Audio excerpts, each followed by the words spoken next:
राव जिन सपना देखा सब हो एक समान, सभी जाति और धर्म को देश में मिले उचित सम्मान। भीमराव जी ने जो भी चाहा, माया बहना ने बीड़ा उठाया, अपना फर्ज निभाए वो लक्ष्य पे बढ़ती जाए। अपने फर्ज निभाए वो लक्ष्य पे बढ़ती ही जाए। माया बहना माया बहना माया बहना, सच करके दिखलाएगी वो हर एक सपना।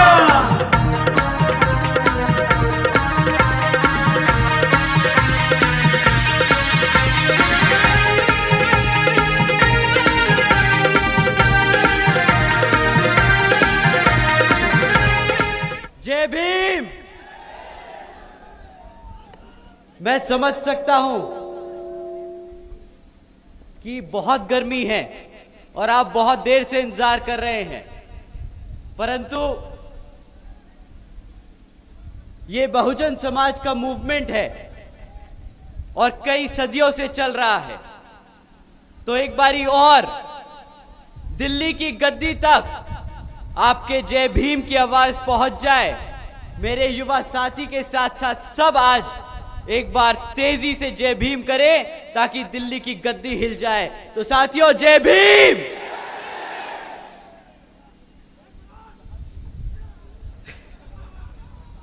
जय भीम। साथियों, आज आप सब इतनी गर्मी में अपना कीमती समय निकालकर हम सबको सुनने आए, तो हमारे यहाँ मौजूद सभी माताएं बहनें, हमारे सभी बड़े बुजुर्ग, हमारे सभी युवा साथी, आप सभी का मैं तहे दिल से धन्यवाद और शुक्रिया अदा करता हूं।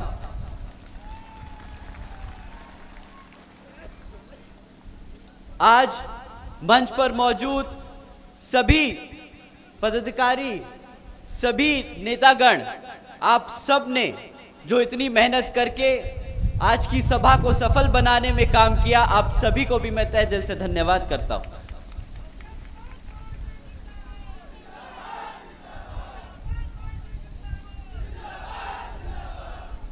आज मैं अपने सभी संतों, गुरुओं, महापुरुषों में से भी खासकर महात्मा ज्योतिबा फूले, छत्रपति शाहू जी महाराज, नारायण गुरु, पेरियार रामास्वामी जी, बाबा साहब डॉक्टर भीमराव अंबेडकर जी एवं मान्यवर साहब श्री काशीराम जी को नमन करता हूं। साथियों, इस लोकसभा के संबंध में कुछ जरूरी बात आप लोगों के बीच में रखने से पहले मैं बहुजन समाज पार्टी की राष्ट्रीय अध्यक्ष व उत्तर प्रदेश की 4 बार मुख्यमंत्री व पूर्व सांसद आदरणीय बहन जी के नाम से लोकप्रिय बहन कुमारी मायावती जी को भी पूरे तहे दिल से आभार प्रकट करता हूं, जिन्होंने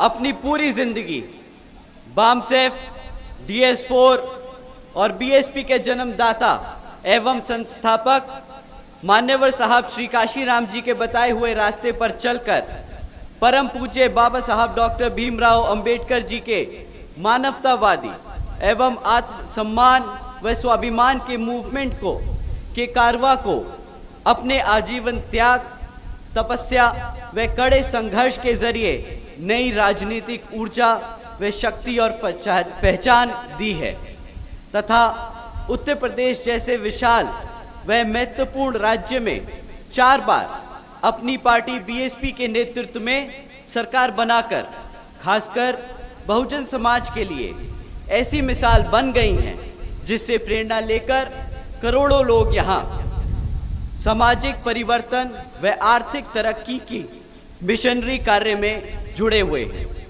इतना ही नहीं बल्कि मैं खुद भी उनके इस नेतृत्व से प्रभावित होकर BSP मूवमेंट से जुड़ा हूं और उनके पद चिन्हों पर चलकर उस मिशनरी दायित्व, कर्तव्य व फर्ज को पूरी दिल से निभाने की कोशिश करूंगा। जिसके लिए बहुजन समाज के मसीहा परम पूज्य बाबा साहब डॉक्टर भीमराव अंबेडकर जी आजीवन कड़ा संघर्ष करते रहे। साथियों, जैसा कि आप सब जानते हैं कि लोकसभा आम चुनाव चल रहे हैं और इन चुनावों में भी पहले की तरह यहाँ पर आज दुश्मन साम दाम दंड भेद का इस्तेमाल करने की पूरी कोशिश करेगा। परंतु साथियों, अब दुश्मन थोड़ा सा तेज हो गया है और कमजोर भी। वो आपके सामने पर आपके सामने से आकर वार नहीं करेगा, आप पर सामने से आकर वार नहीं करेगा। वो आजकल नए तरीके से आपको फंसाने की कोशिश करेगा। हमारे कैडर को, हमारे कार्यकर्ता को, हमारे समर्थकों को अंदर से कमजोर करने की कोशिश करेगा।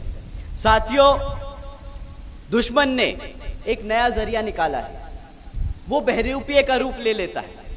वो हमारे समर्थकों के बीच में रहकर हमारे समर्थकों का रूप ले लेता है। साथियों, ये दुश्मन आप ही की तरह जय भीम का नारा लगाता है, आप ही की तरह नीला पटका पहनता है, आप ही की तरह बहुजन समाज के हकों की बात करता है। परंतु जब नेता की बात आए, जब बहुजन समाज के नेता की बात आए, तो ये अपने आप को पहले नेता बताने लगता है और फिर धीरे धीरे जैसे आप लोग, हम सब कार्यकर्ता जब इनकी बातों में आ जाते हैं और इनको नेता बनाने लगते हैं, तो फिर विपक्षी पार्टियों के पास जाकर उनको अपना समर्थन देने का काम करते हैं। साथियों, ये बहरूपिये हमारे समाज को, हमारी पार्टी को अंदर से तोड़ने का काम करते हैं। ये लोग हमारे समाज के लिए दीमक की तरह है। तो साथियों, आप सबको इन लोगों को पहचानना बहुत जरूरी है। आप इन लोगों की पहचान कैसे करेंगे? साथियों, जैसे ही कोई भी अपने आप को नेता बताए और अपनी बहन जी को छोड़कर, अपनी बहुजन समाज पार्टी को छोड़कर किसी और को वोट डालने को बोले, तो आप समझ जाइएगा साथियों कि आप दुश्मन से बात कर रहे हैं और ऐसे दुश्मनों को आपको पता है क्या जवाब देना है।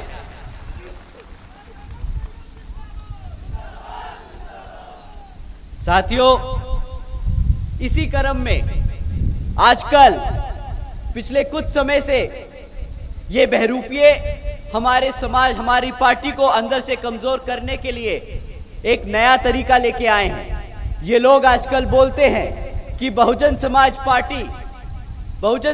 पार्टी किताबों की बोझ में दब रही है। परंतु ये भी एक बहुत बड़ा झूठ है, क्योंकि साथियों, जब मैंने अपने समर्थकों, बहुजन समाज के समर्थकों, कार्यकर्ताओं से बात करी, तो उन्होंने बड़े गर्व से होके बोला कि भैया जी, ये किताब बोझ नहीं है, ये मेरे लिए कर्तव्य है, क्योंकि मेरे तन मन और धन से, मेरे 5-5, 10-10 रुपए के चंदे से ये मान्यवर साहब का मूवमेंट चलता है, ये बहुजन समाज पार्टी चलती है। तो साथियों, अगर कोई आपसे बोले कि ये हाथी, ये बहुजन समाज पार्टी किताबों के बोझ में दब रही है, तो उनको बताइएगा कि भाई, असली कार्यकर्ता कभी ये इस्तेमाल नहीं करता ऐसे शब्द, वो इसको अपना कर्तव्य मानता है।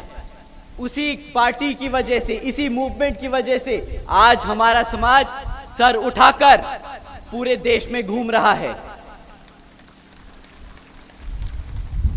तो साथियों, ये जो बहरूपिये बोलते हैं कि किताबों के बोझ में दब रही है, इन्हीं से अब एक सवाल पूछना चाहिए। आप लोगों ने इलेक्ट्रल बॉन्ड्स के बारे में सुना? जिन साथियों ने सुना अपना हाथ उठाएं। साथियों, इनमें एक कुछ खास बात है। इस इलेक्ट्रल बॉन्ड्स में ये किताबों का बोझ, ये यहां पे राज छिपा है। आप जानते हैं, इलेक्ट्रल बॉन्ड्स के द्वारा पिछले 6 सालों में 25 राजनीतिक दलों ने 16,500 करोड़ रुपए बड़ी बड़ी कंपनियों से, धरना सेठों से चंदा लिया। परंतु इन 25 राजनीतिक दलों में सब पार्टियों के नाम आए, बीजेपी, कांग्रेस, समाजवादी पार्टी, आम आदमी पार्टी, इन सब के नाम थे, परंतु एक राष्ट्रीय दल का इसमें नाम नहीं था। क्या आप जानते हैं कौन सी पार्टी ने किसी भी धरना सेठ से पैसा नहीं लिया? एक बार ये ओन बहरूपियों के लिए बता दीजिए कि जो बोलते हैं हाथी किताबों के बोझ में दब रहा है, कौन सी पार्टी ने 1 रुपया नहीं लिया चंदे में कॉर्पोरेट से? बहुजन समाज पार्टी। साथियों, सही कहा साथियों, बीएसपी केवल यहां उत्तर प्रदेश में नहीं बल्कि पूरे देश में बड़े बड़े पूंजीपतियों व धरना सेठों के धन बल से नहीं बल्कि अपने कार्यकर्ता के तन मन और धन के सहाय से, सहयोग से ही अकेले अपने बलबूते पर यहां पर और यहां के साथ साथ पूरे देश में चुनाव लड़ती आई है और आगे भी लड़ती रहेगी। तो साथियों, मैं ये मौका लेता हूं, मैं इस मौके पे हमारे सभी सच्चे कार्यकर्ताओं का दिल से धन्यवाद करता हूं, जो अपनी मेहनत की कमाई का 5 रुपया, 10 रुपया, 20 रुपया, 100 रुपया अपने महीने की कमाई से निकालकर इस बहुजन समाज को चलाने का काम कर रहे हैं। आप सभी को मैं तहे दिल से धन्यवाद करता हूं। साथियों, जैसा कि आप जानते हैं, लोकसभा आम चुनाव चल रहे हैं और बहुजन समाज की पार्टी की तरह ही और भी पार्टियां आप लोगों के बीच में आकर आपसे वोट मांगने का काम करेंगे। परंतु साथियों, जैसा कि आप जानते हैं कि हम कभी भी वोट मांगते वक्त कोई मैनिफेस्टो जारी नहीं करते। बहुजन समाज पार्टी ने आज तक एक बार भी मैनिफेस्टो जारी नहीं किया, क्योंकि बहन जी का सख्त आदेश है कि हम अपने समाज में, अपने वोटर्स के बीच में अपना काम लेके जाएंगे। अगर उत्तर प्रदेश की जनता ने हमें मौका दिया सत्ता में बैठने का, तो हमने क्या काम किए वो आपको जाकर बताना है और उसी काम के आधार पर आप वोट मांगेंगे। तो साथियों, आज इस जनसभा में मैं आप सभी का समय लेते हुए बहन जी के काम, जो बहुजन समाज पार्टी ने 4 बार अपने शासनकाल में यहाँ सरकार चलाई, वो काम आप लोगों के बीच में रखूंगा। परंतु उससे पहले यहाँ पर जो विपक्षी पार्टियां हैं, बीजेपी, कांग्रेस, समाजवादी पार्टियां, ये जो आप लोगों के बीच में आएंगी, इनसे आपको सवाल करना है, क्योंकि ये फिर से आपके बीच में एक मैनिफेस्टो लेकर आएंगी।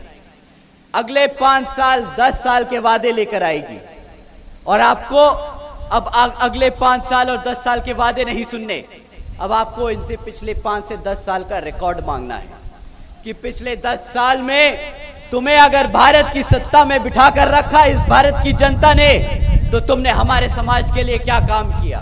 तो साथियों, इस बार जब ये वोट मांगने आए तो आप सबको इनसे सिर्फ 3 चीजों पे सवाल उठाने हैं, सिर्फ 3 चीजों पे।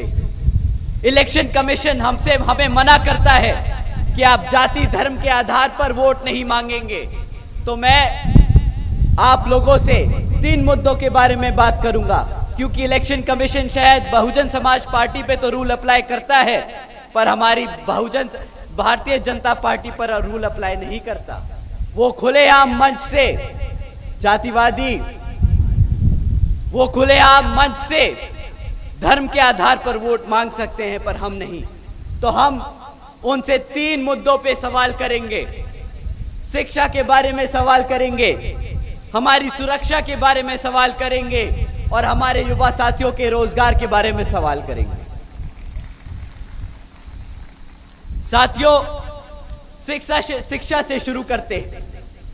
आप जानते हैं कि पिछले 10 सालों में बीजेपी की सरकार के चलते हुए आज ये सरकारी आंकड़ा बोलता है कि 8वीं कक्षा के बच्चे आज गुणा भाग नहीं कर पाते। वो आज बेसिक अंग्रेजी के शब्द नहीं बोल पाते, समझ पाते। ये है शिक्षा का असली पिछले 10 साल में काम। साथियों, बीजेपी की सरकार डिजिटल इंडिया मूवमेंट बताती है कि हमने पिछले 10 साल में डिजिटल इंडिया बनाया है, परंतु डिजिटल इंडिया के नाम पर आज 65% से ज्यादा सरकारी स्कूलों में एक कंप्यूटर तक नहीं है। साथियों, तीसरा सबसे इंपॉर्टेंट बात, बीजेपी की सरकार के चलते हुए शिक्षा के नाम पर सिर्फ सरकारी भर्ती के एग्जाम्स के पेपर लीक होने की खबरें बाहर आई हैं। इन्होंने कोई भी रोजगार नहीं दिया, कोई भी बच्चे को पढ़ाने का काम नहीं किया, सिर्फ और सिर्फ बार बार पेपर लीक करने के काम किया।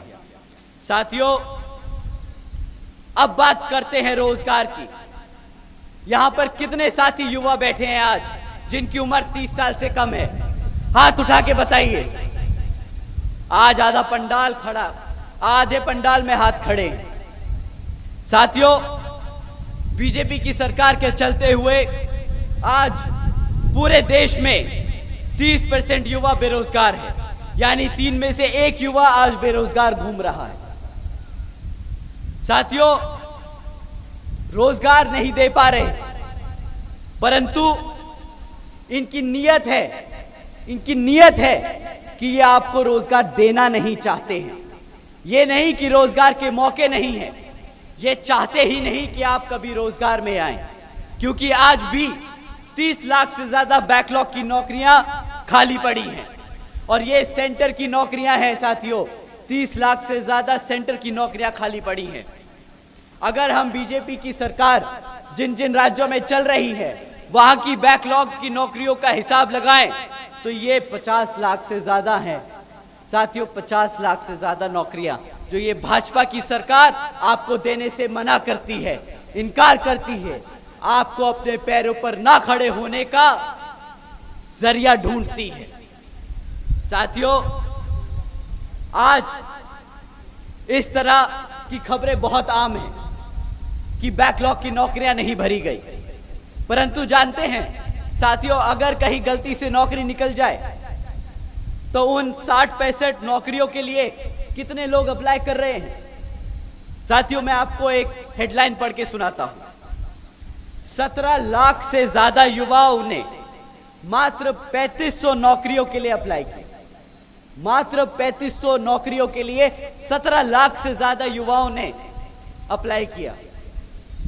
साथियों, ये उत्तर प्रदेश की हेडलाइन नहीं है, ये हमारे आदरणीय प्रधानमंत्री जी के प्रदेश गुजरात की हेडलाइन है। वो अपने गुजरात में युवाओं को रोजगार नहीं दे पाए और पूरे भारत में गुजरात का मॉडल चमकाते फिरते हैं। साथियों, इन सब से भी ज्यादा दुखद बात यह है कि अगर हम सरकारी रिपोर्ट को समझे तो उनके आंकड़े बताते हैं कि आज आधे से ज्यादा ग्रेजुएट बेरोजगार घूम रहे हैं और जो आधे युवा ग्रेजुएट्स हैं उनको सरकारी नौकरियां नहीं दे पाएंगे, क्योंकि उनको इस तरीके से पढ़ाया लिखाया गया है कि प्राइवेट सेक्टर तो दूर की बात है, सरकार भी उनको नौकरी नहीं दे पाएगी। उनको कभी इस तरीके से पढ़ाया ही नहीं कि वो कभी किसी सरकार के लिए काम कर पाए। तो साथियों, इन सब जरूरी बातों को, चाहे वो शिक्षा हो चाहे वो रोजगार हो, इन सब से आपका ध्यान भटकाने के लिए सरकार ने क्या किया? भाजपा की सरकार ने एक नई तरकीब निकाली कि हम मुफ्त में राशन देंगे, इनको घर में खाना देंगे, तो ये आप लोगों से सवाल नहीं करेंगे। पर आज यहां बैठे सभी बड़े बुजुर्ग, मेरे सभी माताएं, आप एक बार जोर से जय भीम बोलिएगा अगर आप मेरी बात से सहमत होते हैं।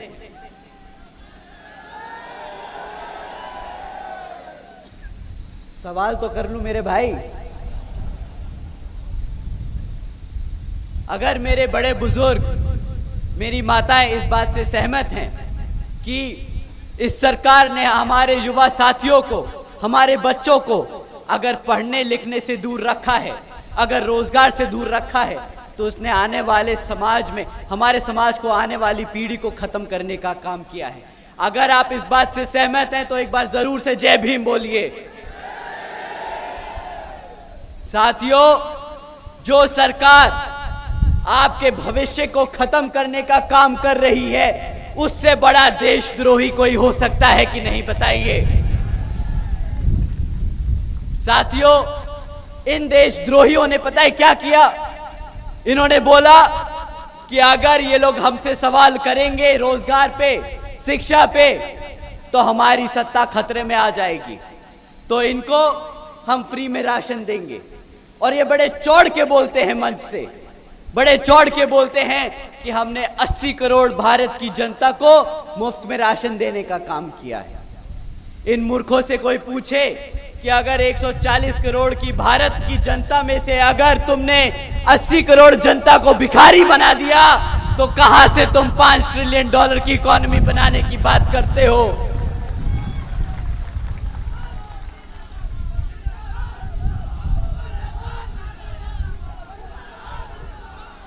साथियों, ये 80 करोड़ जनता को मुफ्त में राशन देकर एक अफीम चटाने का काम कर रहे हैं। परंतु मैं आप सबसे एक सवाल करना चाहता हूं। ये 80 करोड़ जनता को जो मुफ्त में राशन देते हैं, इसकी आपको क्या कीमत चुकानी पड़ती है, आप जानते हैं? आप पता है किस तरह कीमत चुकाते हैं? ये आपको महीने का कितने का राशन दे देते होंगे? 500 रुपया महीना, 150 रुपया। मैं कहता हूं ये बहुत ज्यादा ईमानदार हैं तो ये 1000 रुपए का चूना लगाते होंगे आपको। ठीक, ये महीने का आपको 1000 रुपए का राशन देने का काम करते हैं। साल में कितना हुआ? 12,000। 12,000। अगर आपकी क्लास 4 की अगर नौकरी लगती तो आप महीने का कम से कम कितना कमाते? कम से कम 20 से 30,000 रुपया कमाते ना? सही भाई साहब, अगर आप महीने का 20,000 कमाते तो साल का 2.5 लाख रुपया कमाते, कम से कम 2.5 लाख रुपया। ये 2.5 लाख का चूना लगाते हैं 12,000 रुपया देकर आपको। ये कीमत आप चुकाते हो साथियों, ये कीमत चुकाते हो आप। रही बात ये 80 करोड़ जनता को मुफ्त में राशन देने की, ये भी आपके टैक्स के पैसों से आता है। आपको पता है कि कितना टैक्स का पैसा इस 80 करोड़ जनता को मुफ्त में राशन देने में खर्चा जाता है? भारत की जनता 2 लाख करोड़ रुपया मुफ्त में राशन बांटने का काम कर रही है। 2 लाख करोड़ रुपया टैक्स का पैसा कटता है जो इस फ्री राशन में जाता है। साथियों, मैं अपने सभी कार्यकर्ता, सभी वर्करों से दरख्वास्त करूंगा कि उनके जितने भी, आपके जितने भी साथी हैं रोजगार में, जिनकी भी सरकारी नौकरियां तक लगी हुई हैं, आप उनसे सवाल जरूर कीजिएगा कि अगर तुम्हारी तनख्वाह टैक्स कट कर मिलती है तुम्हें, तो वो टैक्स का पैसे से आप लोग क्या उम्मीद करते हो कि सरकारी अस्पताल मिलेंगे? बताइए साथियों, सरकारी अस्पताल मिले उस टैक्स के पैसे से? सरकारी स्कूल मिले?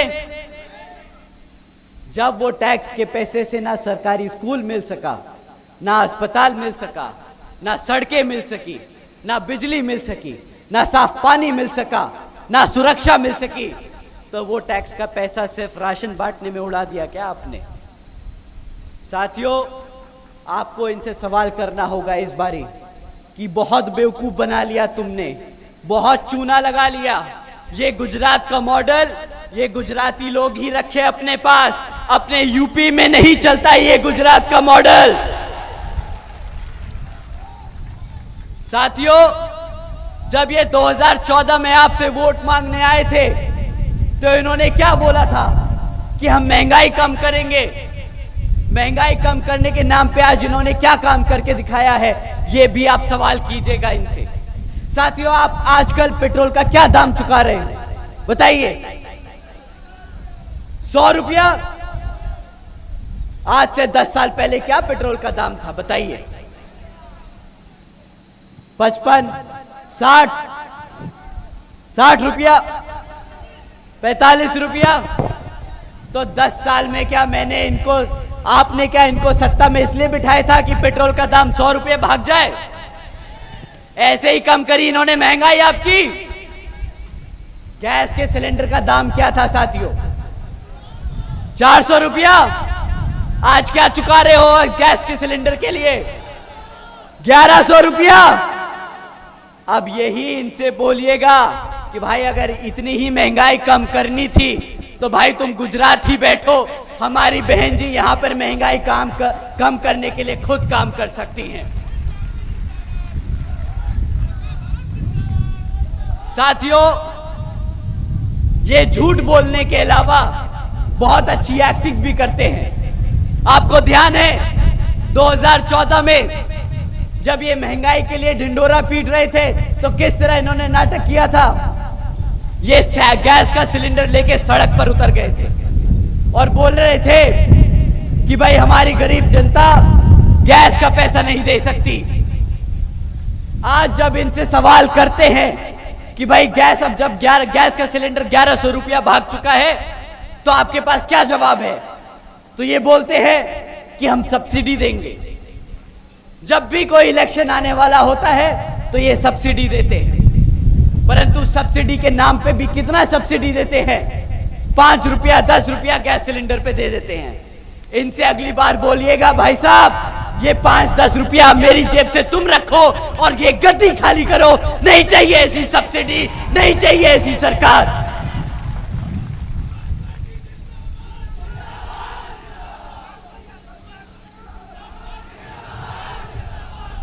साथियों, पिछले कुछ दिनों से मैं ये सवाल आप लोगों के बीच में रखकर ये उठा रहा हूं बार बार। मैं शिक्षा की बात कर रहा हूं, बहुजन समाज पार्टी सुरक्षा की बात कर रही है, बहुजन समाज पार्टी अपने सभी युवा साथियों के रोजगार की बात कर रही है। तो ये कुछ लोगों को बहुत ज्यादा चुभ गई। अभी कुछ दिन पहले हमारे आदरणीय प्रधानमंत्री जी ने अपने एक भाषण में कहा कि कुछ लोग योगी जी की पहचान सिर्फ बुलडोजर की सरकार से कर रहे हैं। मैं उनकी जरा आंखें खोलना चाहता हूं। उत्तर प्रदेश में आजादी के बाद जनता जितना औद्योगिक विकास नहीं हुआ वो अकेले योगी जी के कालखंड में हुआ है। 1 डिस्ट्रिक्ट 1 प्रोडक्ट का उनका मिशन आज पूरे देश में नई इज्जत बना रहा है। वो सिर्फ बुलडोजर की बात करते हैं। साथियों, ये आदरणीय प्रधानमंत्री जी ने कहा, जब उन्होंने हमसे कहा कि हम अपनी आंखें खोलें और इससे आगे बढ़कर देखें, तो हमने वही किया। हमने अपनी आंखें खोलकर देखा कि पिछले 1 साल में हमारे उत्तर प्रदेश में 65,000 से ज्यादा हमारी बहन बेटियों और माताओं पर अत्याचार के केस दर्ज किए गए। बुलडोजर की सरकार नहीं है। बिल्कुल सही कहा।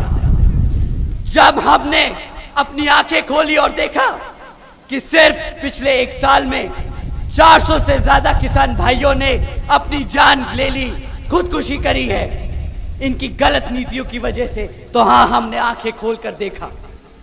साथियों, अपनी आंखों खोलकर देखा और जाना कि सिर्फ मात्र 62 नौकरियों के लिए यहां पर 90,000 से ज्यादा पीएचडी स्कॉलर्स, ग्रेजुएट्स, युवा साथी अप्लाई कर रहे हैं।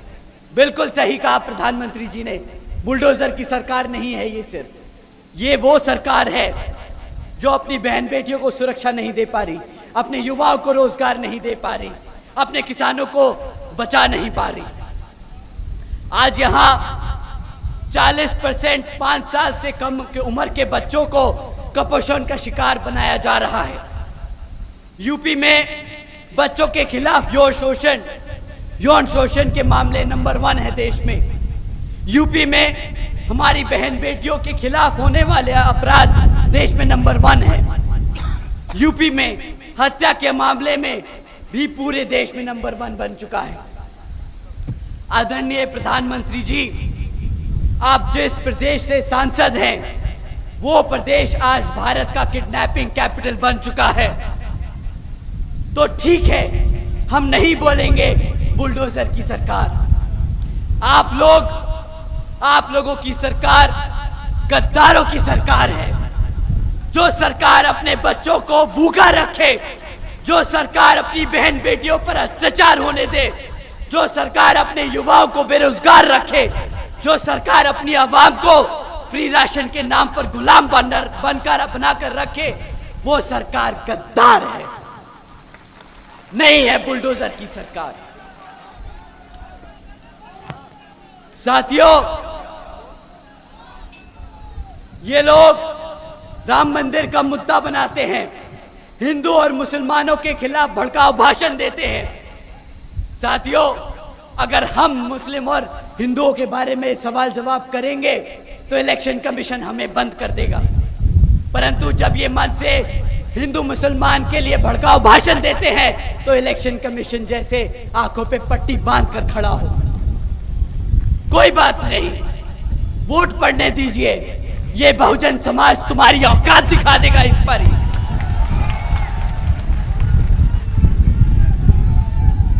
ये राम मंदिर का क्रेडिट लेते हैं। साथियों, राम मंदिर इन्होंने नहीं, सुप्रीम कोर्ट ने बनवाया है। सुप्रीम कोर्ट ने ऑर्डर दिया राम मंदिर का, बीजेपी ने नहीं। उसके पैसे भी भारत की जनता ने दिए, बीजेपी ने नहीं। इनसे सवाल करिए कि तुम किस बात का राम मंदिर का क्रेडिट मांगते हो। ये इतने घमंडी हैं, ये बोलते हैं हम लेके आए राम लल्ला को अयोध्या। अबे तुम होते कौन हो राम को भारत में धरती पे लाने वाले?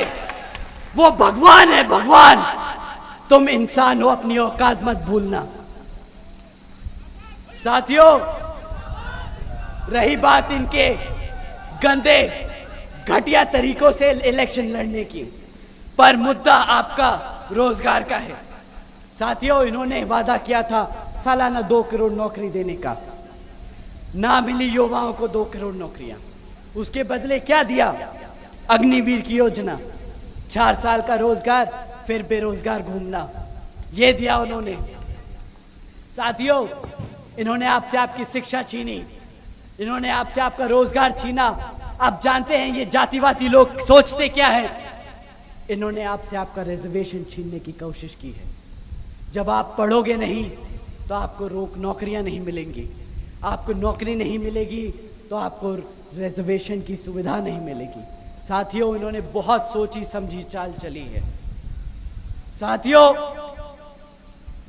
आपका रिजर्वेशन खत्म किया है, परंतु ये लोग वादा भी किया था इन लोगों ने कि इस भारत के हर एक व्यक्ति को 15 लाख रुपए देने का काम करेंगे, बाहर से काला धन लेके आएंगे। बाहर से काला धन तो आया नहीं, पर प्रधानमंत्री जी पूरा दुनिया तो घूम लिए। अब किस किस को लेकर घूमे हैं और किस किस का बाहर काला धन ठिकाना लगवाया है, वो अब सवाल करने का समय आ गया है।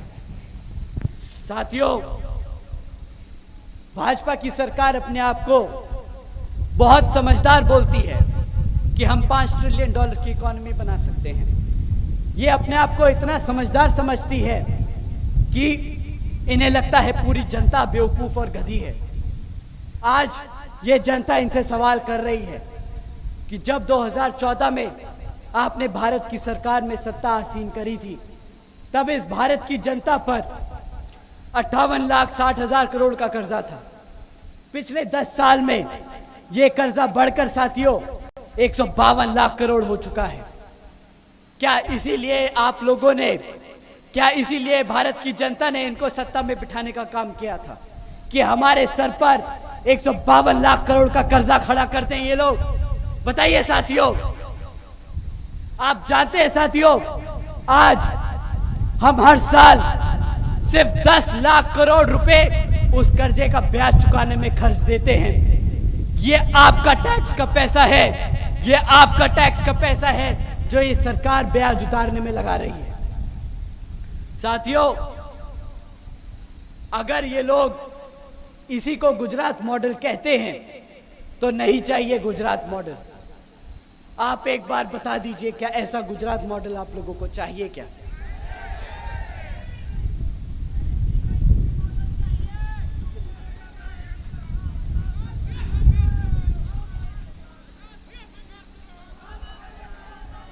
साथियों,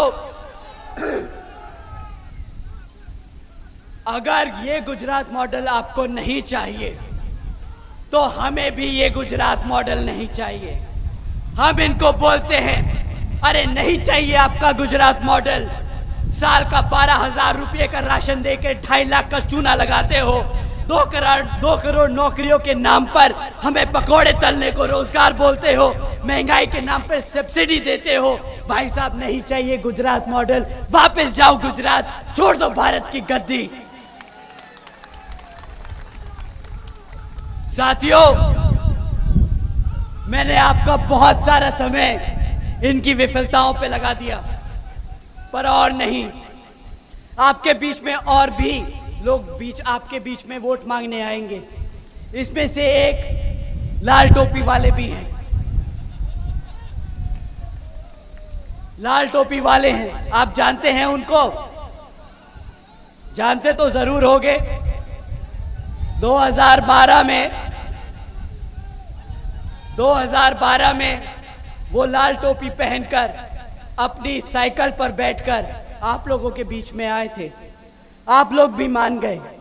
गलती तो हर किसी से होती है, हमसे भी हुई है, परंतु वो गलती हमें थोड़ी ज्यादा महंगी पड़ गई। वो आप अपनी टोपी पहनकर साइकिल पर बैठकर आपके बीच में आए, वादे किए, परंतु अब आप सभी ने, हमारे सभी युवा साथियों ने हमसे बोला कि भैया टोपी पहनकर आए थे और हमें ही टोपा पहनाकर चले गए। बहुत बड़े गद्दार निकले वो लोग। साथियों, जिस मुस्लिम समाज ने इनको एक तरफा वोट डाला था पिछले विधानसभा चुनाव में, आज उसी समाज के अत्याचारों के खिलाफ इनके मुंह से एक शब्द नहीं निकलता। आप सब ये जानते हैं। परंतु रिजर्वेशन इन प्रमोशन के खिलाफ लोकसभा में बिल को फाड़ने के लिए ये लोग, इनके हाथ और जुबान सबसे तेज और सबसे पहले चलती है। वैसे तो सुना है ये भाई साहब आजकल एक सीट पर 4-4 टिकटें बांट रहे हैं। जिस आदमी ने अपनी पार्टी नहीं संभाल पाया, जो आदमी अपनी पार्टी नहीं संभाल पा रहा, वो प्रदेश या देश कहां से संभालेगा? मानते हैं साथियों?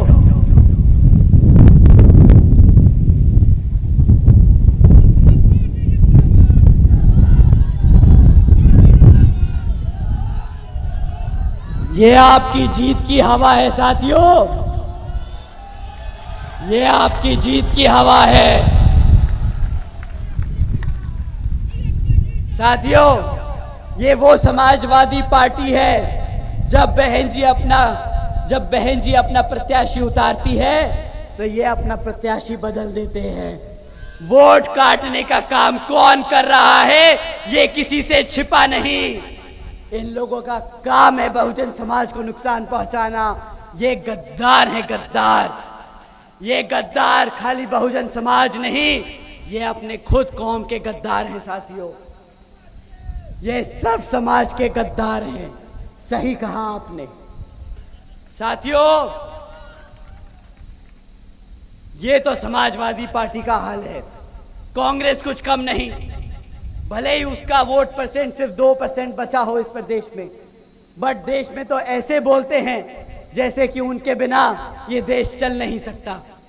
बेचारे पूरा देश जोड़ते फिर रहे हैं, पर आज तक 60 सालों में इनसे अपनी सीटें नहीं बचाई जा रही। साथियों, कांग्रेस पार्टी भी आजकल बोल रही है कि हम SC ST OBC समाज को रिजर्वेशन देने का काम करेंगे, परंतु आज हम इनसे पूछना चाहते हैं कि भाई तुम 75 सालों में 60 साल से ज्यादा इस भारत की जनता पर राज कर चुके हो, तब कहा था तुम्हारा SC ST और OBC समाज के लिए रिजर्वेशन? ये वही सरकार है जिसने बाबा साहब भीमराव अंबेडकर जी को भारत रत्न देने से मना किया था। साथियों, आप भूले तो नहीं? तो जब ये अपना हाथ का झंडा लेके आएंगे तो अपने हाथी के झंडे से इनका हाथ दबाकर, कुचलकर इस प्रदेश से खदेड़ भगाड़ दीजिएगा। साथियों, अब मैं और ज्यादा समय इन बेवकूफ लोगों पे नहीं खर्चूंगा। मैं आपसे बहन जी के काम के बारे में बात करने आया हूं। मैं आप लोगों को बहन जी के कार्यों के बारे में बताऊंगा। साथियों, जैसा कि आप जानते हैं कि बहन जी की सरकार 2007 से 2012 के दौरान फुल मेजॉरिटी से यहाँ उत्तर प्रदेश में थी और बहन जी ने बहुत सी योजनाएं चलाई अपनी बहन बेटियों के लिए, अपने बड़े बुजुर्गों के लिए, अपने युवा साथियों के लिए। बहन जी इन्हीं योजना के तहत चलकर पूरे देश में इन्हीं योजनाओं को बड़े स्तर पर लागू करेंगे। पहली योजना, जिन योजनाओं में से मैं आपको कुछ गिनवाता हूं। पहली योजना महामाया गरीब बालिका आशीर्वाद योजना। साथियों, इस योजना के तहत बहन जी ने हर गरीब बच्ची को पैदा होने पर 1-1 लाख रुपए देने का काम किया। इस योजना के तहत बहन जी ने 3,25,000 बच्चियों को पैदा होते ही लखपति बनाया। साथियों, देश में पहली बार ऐसा हुआ था कि देश के गरीब घर के बेटी लखपति पैदा हुई थी। साथियों, बहन जी ने सावित्रीबाई बालिका आशीर्वाद योजना भी चलाई, जिसके तहत बहन जी ने 12वीं तक की शिक्षा अपनी बच्चियों के लिए मुफ्त करी। साथियों, आप जानते हैं कि बहन जी एक तरफ मुफ्त में शिक्षा दे रही थी क्योंकि बाबा साहब डॉक्टर भीमराव अंबेडकर जी ने कहा था कि शिक्षा वो शेरनी का दूध है। शिक्षा वो शेरनी का दूध है। साथियों, इसलिए बहन जी ने अपनी प्रदेश की हर एक बच्ची को शेरनी बनाने का काम किया, इनकी तरह भिखारी बनाने का काम नहीं किया। साथियों, इसके साथ ही बहन जी ने महामाया आवास योजना के तहत हमारे सभी SC, ST, OBC व आदिवासी समाज में से सभी पिछड़े समाज के साथियों को 3.5 लाख परिवारों को अपना खुद का घर देने का काम किया। अपना खुद का घर देने का काम किया। साथियों, एक तरफ प्रधानमंत्री जी बोलते हैं कि आप हमारी योगी जी की सरकार को बुलडोजर की सरकार मत बोलिए, दूसरी तरफ इन्हीं घरों को उजाड़ने का इस्तेमाल योगी जी बुलडोजर का इस्तेमाल करते हैं। एक तरफ बहन जी अपने समाज को वो छत बनाकर देती हैं, दूसरी तरफ यही योगी जी उन छतों को उखाड़ने का काम करते हैं। अब आप ही बताइए कौन है बहुजन समाज का हितैषी, कौन है आपका अपना? साथियों, इतना ही नहीं बल्कि बहन जी ने अपने शासनकाल के दौरान 90,000 से अधिक शिक्षकों को सरकारी रोजगार देने का काम किया था। 1 लाख से अधिक सफाई कर्मचारियों को नौकरी दी थी। 2 लाख से अधिक जवानों को पुलिस फोर्स में भर्ती किया था और 6 लाख से अधिक सभी अपर कास्ट समाज में से गरीब जरूरतमंद बच्चों को सरकारी नौकरी देने का काम किया था। साथियों, अगर मैं आंकड़े गिनाने बैठूं तो शायद भारत सरकार पूरे देश में इतना रोजगार नहीं दे पाई जितना रोजगार बहन जी ने सिर्फ अकेले उत्तर प्रदेश में दिया था। साथियों, इन्हीं कुछ जरूरी बातों के साथ ही मैं आप लोगों से और खासकर ये मेरी ही नहीं बल्कि आदरणीय बहन कुमारी मायावती जी की भी खास तौर से अपील है कि इस लोकसभा चुनाव में आप अपने सभी झगड़े, आपसी मनमुटाव एक तरफ कर अपने यहाँ प्रत्याशी को जिताने का काम करें। हाथी के सामने वाले बटन को दबाकर बहन जी के हाथ मजबूत करने का काम करें। साथियों, अपनी बात को यही विराम देते हुए एक बार फिर से मैं यहाँ सभी मौजूद हमारे सभी युवा साथी, हमारे सभी बड़े बुजुर्ग, हमारी सभी माताएं बहनें, आप सभी को मैं तहे दिल से धन्यवाद करता हूँ। आप सबको बहुत बहुत शुक्रिया अदा करता हूँ। आप सभी लोगों ने हम सबको इतना अपना कीमती समय निकाल कर दिया। आप सभी को तहे दिल से धन्यवाद। आप सब हमारे यहाँ प्रत्याशियों को जिताकर बहन जी के हाथ मजबूत करने का काम करें। आप लोगों से ये एक बार फिर से अपील करता हूँ। जय भीम, जय भारत।